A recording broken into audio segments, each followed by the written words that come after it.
Hello, students, boys and girls. How are you all? I hope you have understood, you have read, you have gone through the chapter or whatever we have done till now.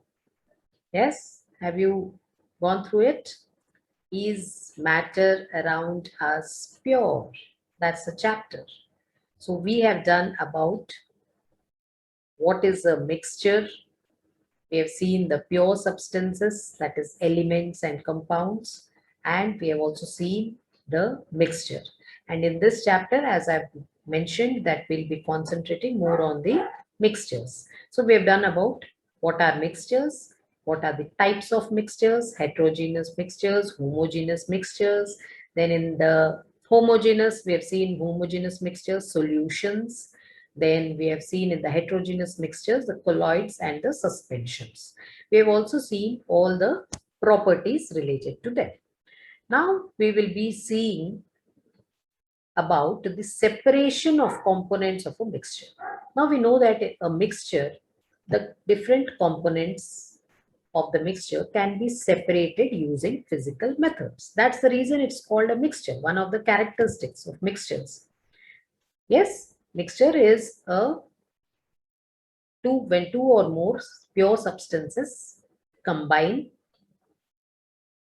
to form a mixture, they may be present in uh, the same proportion or not in a definite proportion. Secondly, they can be separated using physical methods, right? So we can get back the ingredients or we can get back the substances from the mixture. So in now we'll be seeing how to separate, what are the various methods, what are the various techniques used to separate the components of a mixture. Ready? Okay, get set and go.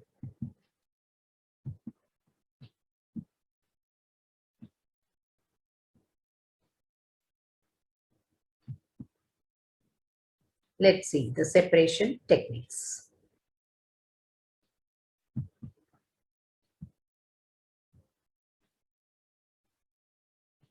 So first one is separation of dye from blue or black ink by evaporation. So we all have been using ink in our ink pens, yes, or in the ball pens. There is blue ink, black ink, of course, red ink also. But here we'll be using either blue or black ink. Okay, so what do we do? How do we separate?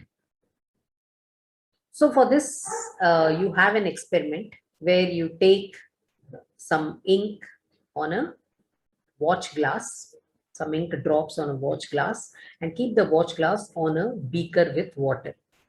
Now, directly, we are not going to provide or heat the ink. Okay, so it is heated on a beaker of water, and you will observe that as the water evaporates, and so that steam is providing heat to the watch glass, which has ink, and so that ink also starts evaporating. And after some time, there will only remain, or we can see on the watch glass, there will be some dye particles. Okay, so this is by simple evaporation. So in dye, what is happening? There is a volatile component and there is a non-volatile solute also. So if we have to separate a non-volatile, what is volatile? Something which evaporates very quickly. Non-volatile component and a volatile component. When we have a non-volatile component and a volatile component, then the method of evaporation is used to separate the components. So what happens? The volatile component will evaporate and the non-volatile component will remain in the beaker or watch glass or wherever we are conducting the experiment. Okay? Beaker, or in this case, a watch glass. So whenever we have to separate a volatile component from a non-volatile component, evaporation method of separation is used. Okay, so this is number one. So we know evaporation is used even. Where is it used? This principle, where is it used? It is applied or used to separate the salt from water. The sea water has a lot of salts, and also if we get the sea water, and so this is done in, of course, big industries and all. So it is done by evaporation. Okay, this is one method. Next, separation of cream from milk. Separation of cream from milk by centrifugation. So this is the second method, centrifugation. So what is the principle here? That the denser particles here, the denser particles are forced to the bottom and the lighter particles will remain on the top, or they keep floating when spun rapidly. Okay, so this depends on the density of the particles.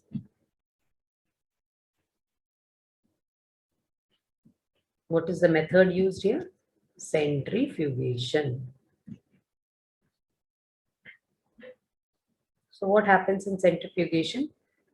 Depending on the density of the particles, so that when it's a centrifugal machine, so in that machine, what happens is the denser particles, they will settle at the bottom, and the lighter particles, they will remain on top.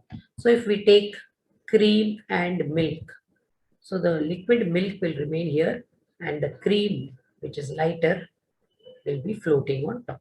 This is milk, is denser, and this, the lighter particles will remain on top, lighter cream.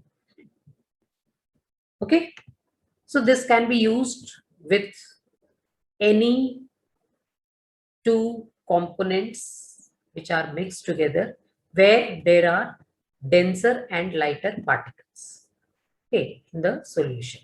So applied, this method is applied to, it is used in diagnostic laboratories for blood and urine tests. Okay, then it is used in the dairies to remove the cream or get the butter, to separate butter from the cream. Then it is used in washing machines again. It is used to squeeze out the water from wet clothes. Water from the wet clothes. So what happens? The water will evaporate, or we will be taken away. Be evaporated. That's what a dryer does, right? So it gives the heat so that the water is removed and the clothes remain in the machine because they are heavier.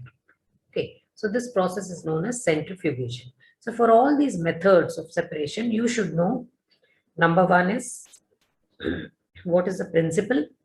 Secondly, one or two uses of it. Okay, and what is the method. Now let's see third method of separation of two immiscible liquids. Okay, two immiscible. When we say immiscible, what are we talking about? Liquids which do not mix. Liquids that do not mix. Example, oil and water. Simplest. So when we have to separate two immiscible liquids, okay, so we are using a separating funnel. We use a separating funnel. So the separating funnel